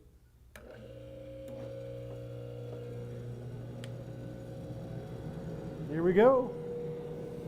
Any questions? No? Hey, Dave, Yes, sir. you have some awful small pieces there. Yes, sir. Do you still use that grinder, or do you go? No, like to yeah, that's a 80 good point. grit? No, I only use that for the big pieces. When I get to these small pieces, no, I use go 80 grit. This is for the grunt work. Yeah, thank you. Yeah, I only do it to the bigger pieces, like the horns and this, maybe the jawbone. That's it. And then the rest I'll use. Okay, thank you, George. Appreciate it. Now I have a 6-plug switch at home. When I'm done, I go click. I go back over here and I do my thing. Come back over here. I go click, and everything comes on. So, anyway. Now I have one sander on this 80 grit. I have one sander on the 150 220 grit, and I have one on the 320.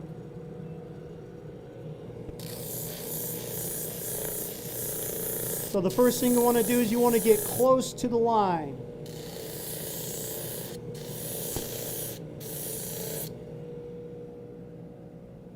I'll pass this piece around when I get done to it.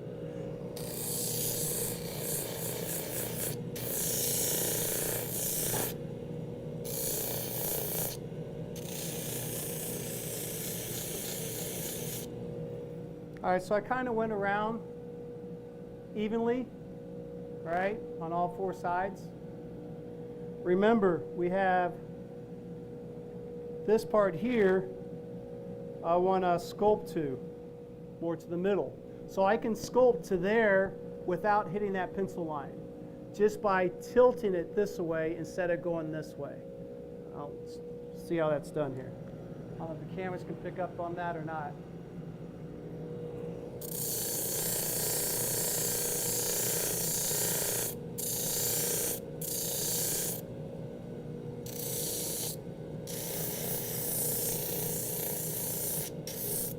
So that's what 80 grit looks like. I'm going to pass this around. I'm going to work on number 2. Okay. How long did that take? A minute? Easy. And when you get to the next one, right, the other smaller grits, it goes faster. So I know this, all of this here is the outer perimeter.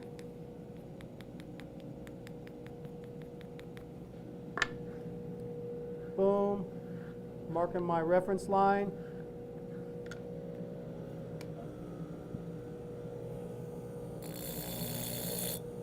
Taking your time.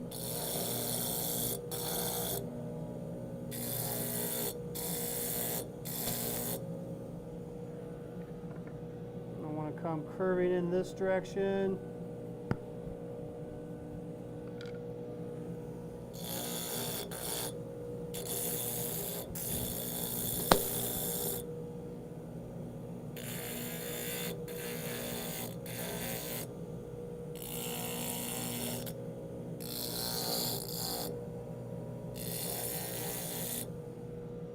All right, rough shaped. Then I go to 80 grit.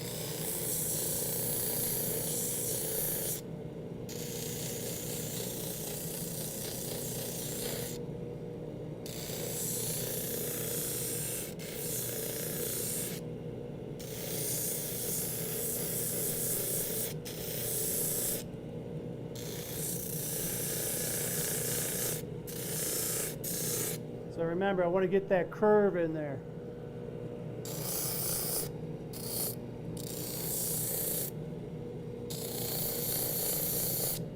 Now, I only go to the close to the line with 80 grit. When I use the 150 grit, I'm going to sculpt right to that line. And after I sculpt to the line, then I do the outer perimeter, and then I do the top. So there's 3 rules. First rule is you sculpt to the line. Second rule is outer perimeter, and third rule is the top. So the 150 grit, I'm going to go to our reference line.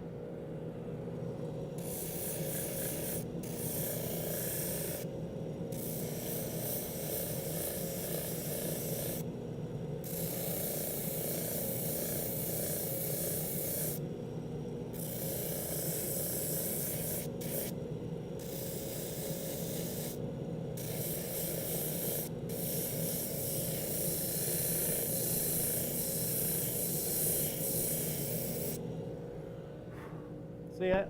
Can you guys smell the dust or anything? It works really well, doesn't it? I can't smell that. I can go to bed. No, well, dust is from earlier from scroll sawing. David, But, yes, sir. how often do you have to clean out the air cleaners? Because there's a lot of dust going into that. I clean them out after about 100 pieces. I did clean it out before I got here. It only takes about 2 minutes. Actually, I can do it under a minute and a half. I even timed myself. That you can clean these out. You don't have to get rid of the, thank you, Dwayne. You don't have to get rid of the filter. You just take a shop vac, and if there's time anyone wants to see it, I can show you how to do it after the demo's over. But yeah, I clean them out about every 100 pieces. You'll have the most dust in 80 grit, minimum dust, and least dust in the 320. Yes, sir. Have you ever tried shaping micarta with your setup there? Try shaping what, micarta? Micarta. Is that the layered stuff? Yeah. And what's it layered of? Is it jeans or something? I think it's like Clothing? canvas and some kind of. A resin? No, I haven't done that yet. Okay. No, not yet. But something worth a try. All right.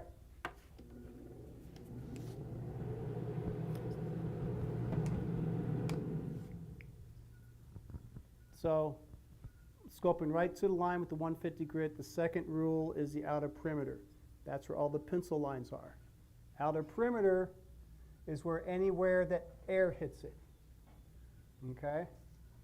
So now I only do that to 150. I don't do it with the 80 grit because the 80 grit is aggressive.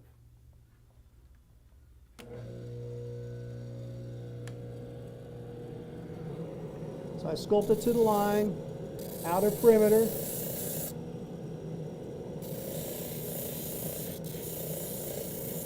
And when I did that outer perimeter, it left an edge there, right? It left an angle. Well, I'm going to knock that angle off with the 150. I don't want that sharp corner on it. Not for this piece.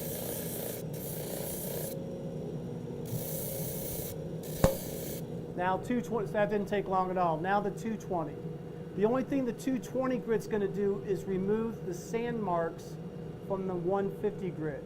So you're not really sculpting with the 220, just removing the scratch marks.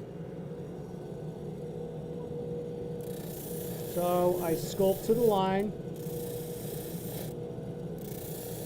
Oh, I forgot the up top of this. Sculpt to the line.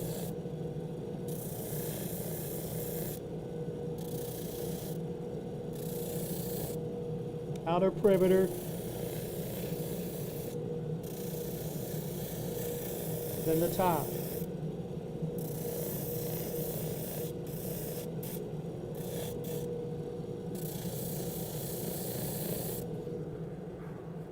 Now I'm going to go to 320.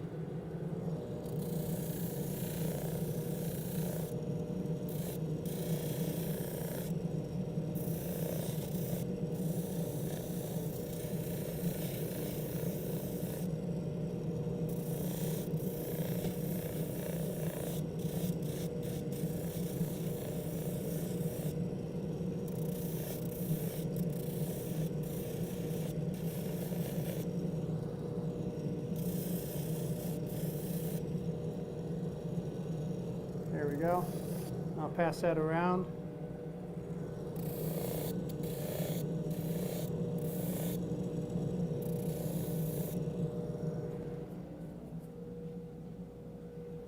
There you go.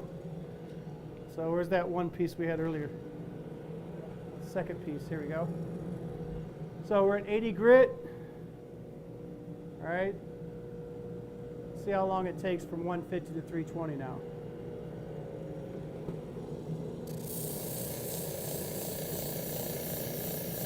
Sculpt to the line with the 150 grit.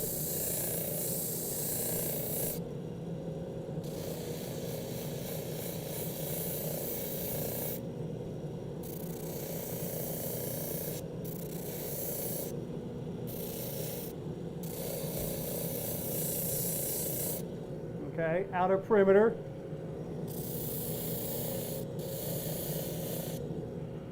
Now the top. Since it hasn't been sanded yet, I didn't do it with 80, I'm doing it with 150.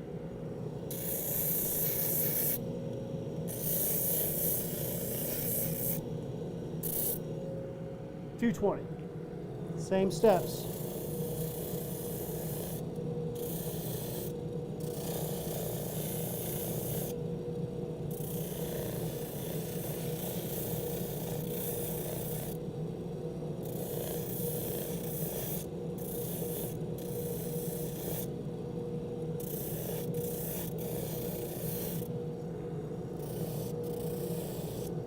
$320.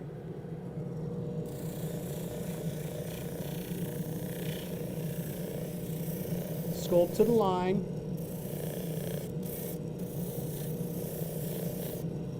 This is the second row. Outer perimeter.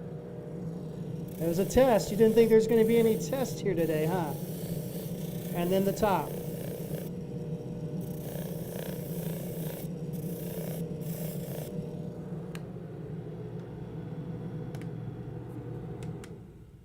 Where'd that first piece go? Okay, bring it up here. Here, grab it for me, Chris. Thank you, sir. All right. So we just got two pieces done. Here's the second one. Here's the first one. All that joinery fits. I don't know if you see that down in there. But the joinery fits right here. And that's what you're going for. If something doesn't line up, that's fine. Take a look at it. Looking pretty good, actually. see a little spot right over here. Let me grab another pencil.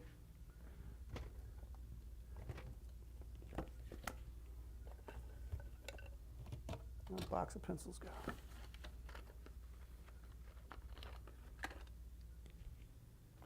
I see a little spot right here. So I'll just kind of transfer it over. Perfect. So instead of going 80 grit, I'm just going to go 150 grit.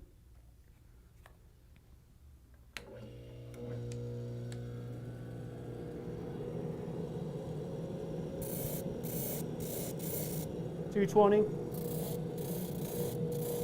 $320, done. That's another nice thing about having all the drums going at once, is I don't have to keep on pulling those off. And now it's a tight fit. So are there any questions? So what did we do? We just basically sculpted one piece at a time. You can get by with one of these, which we can do the third one if you want. How much time we got left? Oh, we're about time. We're going to keep moving. You can do it with one. So what I would do is if you only have one of these kits from Seiko, they're like $39.95. You get 80 grit and 120. You'll have to buy a 220 grit with it. They don't sell 320. You'll have to look that up to find the 320 if you wanted. But I would do 5 pieces at a time. I'd do 5 of the crest right here, 80 grit, and then I'd change to the 150 grit, and then I'd change to the 220. You know, do each piece just like we just did, and then go to the next 5, what next 5 you want to do. So now you got them all cut and sculpted. Now you're to this part. So what's the next step? Well, we're going to tell you. Are there any questions on that sculpting? If you have any questions toward the end, maybe how to sculpt the inside curves here, I can do those too as well. This one the better one? Oh, it's this one. You'll see it a lot better, yep.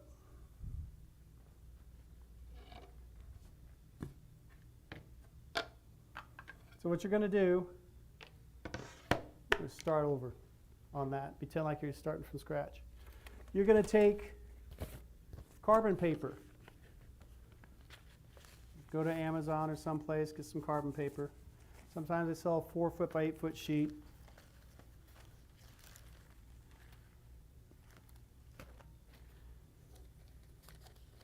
Place it on top of your board.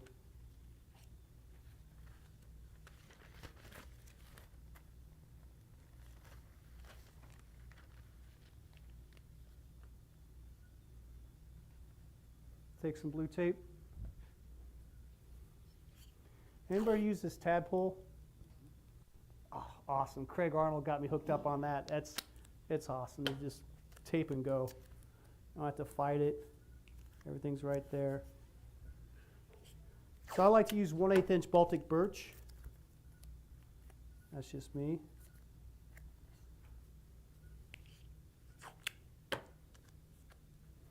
Take our pattern. Now this one's done 2 of them already. See how dark the lines are? That's all right. It's all good. That's what you use your last pattern with. Then you tape that down. Now also when you do this, make sure you got the carbon paper going the right way.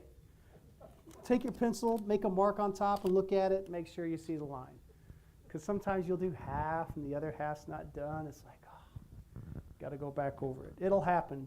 It's going to happen. Even when I was doing these pieces, I missed one line or two. And I'm going to show you or tell you the best way to avoid that.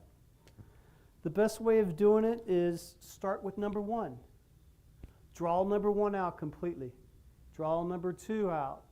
Number 3, don't get ahead of yourself. Don't say, oh, I already drew that line, because you're going to skip one. This is going to happen. So, and the reason why we're doing this is when we glue up our pieces, you only have 15, 20 minutes for glue up. Because once that sets, it's really hard to move these pieces if it's not combining well. So you need everything. It's sort of like dry clamping before you do woodworking. You always do a dry clamp to make sure it works well. So you're in sync. So when you glue up, and I heard there's, some husband and wives get really upset at each other when the wife doesn't even come down anymore to help anymore with glue up. Anyone experience that? Anybody sees a couple of heads nod? Yeah, okay, well. Anyway, so get your game plan together. So let's go to number 1. It doesn't have to be exactly the way you cut it, but stay on the line. Putting good medium pressure down. Then I go to the second number 2.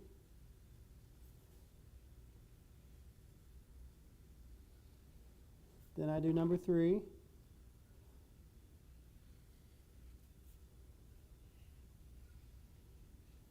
Number 4. That's all right, we're going all the way up to 70, so we got time. Number 5. So what I would do is I go all the way up to 70, okay? 1, 2, 3, all the way up to 70. Then I'll put all the numbers in. It's important you put the numbers so you know where it goes. So again, to save time, it's a lot faster to do the numbers later because you just go 1, 2, 3, 4, 5. It's easier and faster for me. So another way to save a little bit more time. And then when you're done,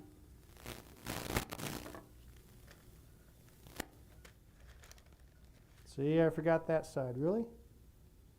Thought I got it. Or either that or I'm running out of paper. Yeah, I've used this too much. But there is 1 through 5 right there. Okay? Then what I do is I'd go to the scroll saw and I'll cut it out. And after you cut it out, I like to take black shoe polish over here.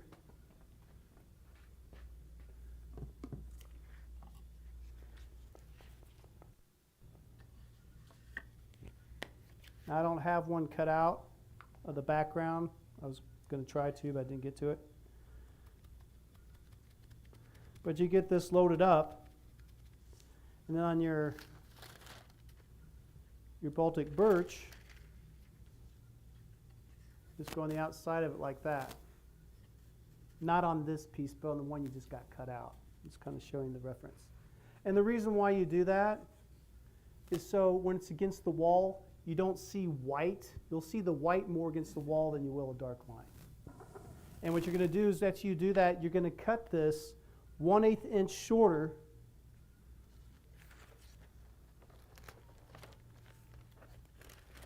than you need.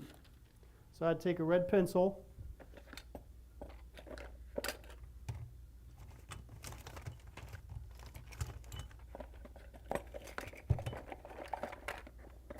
let me use this highlighter, and I'll go 1/8 inch in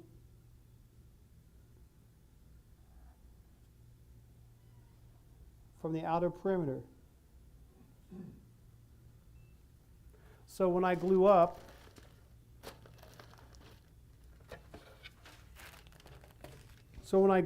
the piece of wood will hang over that cut line. Does that make sense? So you cut it 1/8 inch shorter than what you need. So for finishing, what I like to do is I like to use a water-based finish and also oil finishes. Is there any questions so far on anything? It's been a good group. I know it's been a long haul, but we're almost done. We're finishing up. Get it? Finish.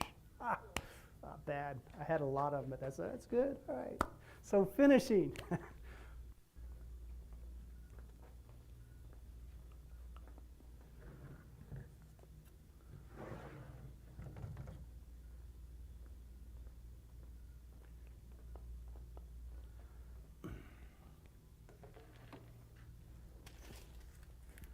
Okay, Ken Bennett is the one who designed these dragons, but he also did the stallion, okay?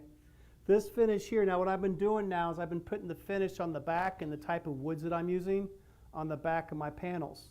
Because after you do it for so many years, you're going to start to forget what finish you put on, what type of wood you used, when the woods start to change all the same color. Like that rooster, 15 different types of woods.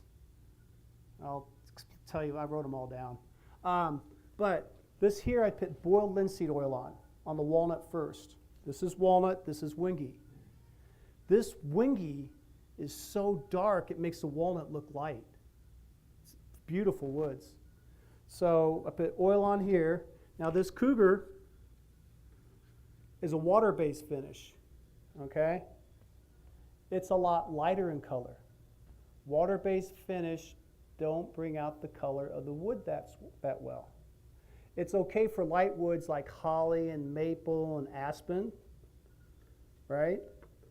But so what I did with this horse is I put boiled linseed oil on it, just took a little paper towel, wiped it on there, coated it all. And the weird thing about boiled linseed oil, it doesn't raise the grain. Hey, that's awesome. I don't have to sand all these little pieces. Then I put them on a board. It's in the wintertime. My son can attest to it. I have in front of the heater about 2 or 3 feet away.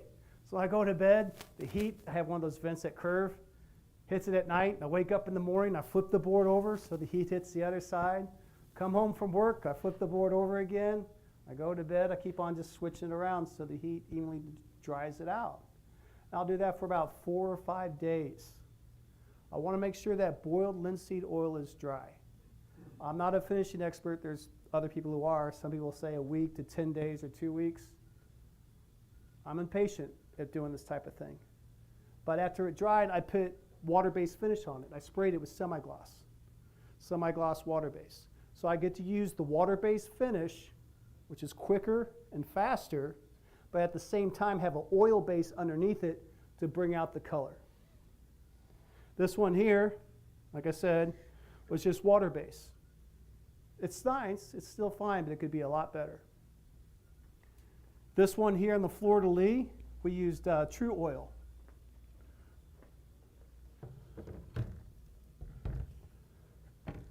That true oil is what they use for gun stocks, right? For your rifles or shotguns and things like that. So when you go hunting and you're going through the woods and you scratch your finish, oh, bummer. You take that true oil and you put another coat on, and it takes that scratch right out. It's a great finish. And it's shiny and it's bright. Let's see. Any questions?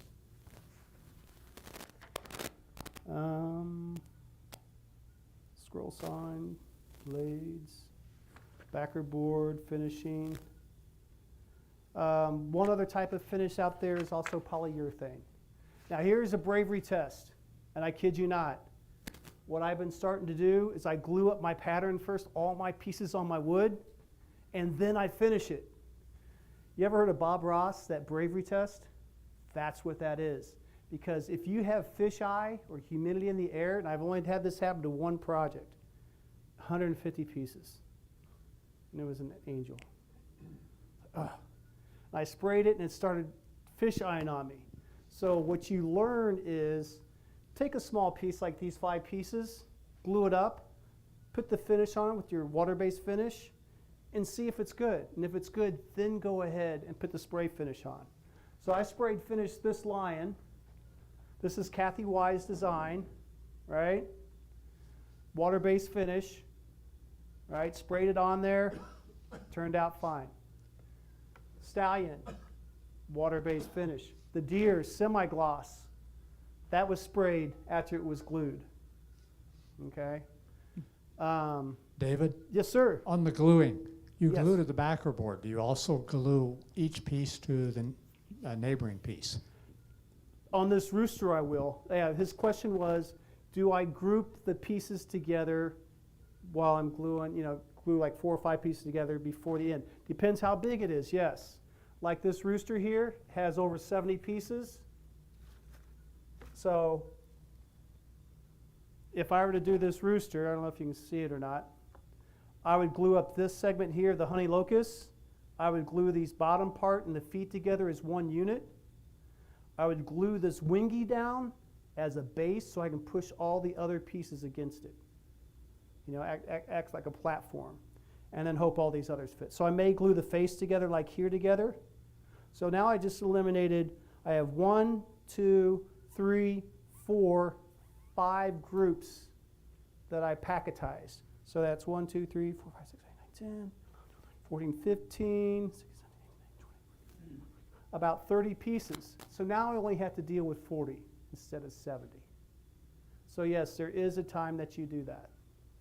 So that's what I'm dreading on this piece. It'll be a beautiful piece when it's done. Now hopefully I'll have it for, what's June? July meeting. I'm not going to say June because then I'll be held up to it. But I do want to get that one done. Any other questions? Huh? So anyone's going to take up Intarsia? Okay. So go to the library, go to Woodcraft. I know Woodcraft, call them first, see if they have the books. You can go to, sometimes they carry books. They're not carrying as many books anymore as they used to. Or go to Amazon. Kindle. Get your books on the Kindle if you want to. You know, you don't have to wait. It's automatic down. Now, I don't know if the Intarsia books are on there or not, on your computer. But do a simple project. Like, you know, like the Pelican and the deer were my first 2 projects. And then the fireplace bellow is my 3rd. And that was just with a scroll saw and a Dremel. You don't need a lot of tools. You can get by with just one of these sanding drums and a slow speed bench grinder. If you don't have a dust collector, use a respirator. Okay? If you have any questions, my phone number will be on, I got some business cards, and my phone number will be on that sheet that I sent to Chris. Anything else? About 7 minutes early. Got 7 more minutes. All right. Well, thank you very much for showing up, and thank you.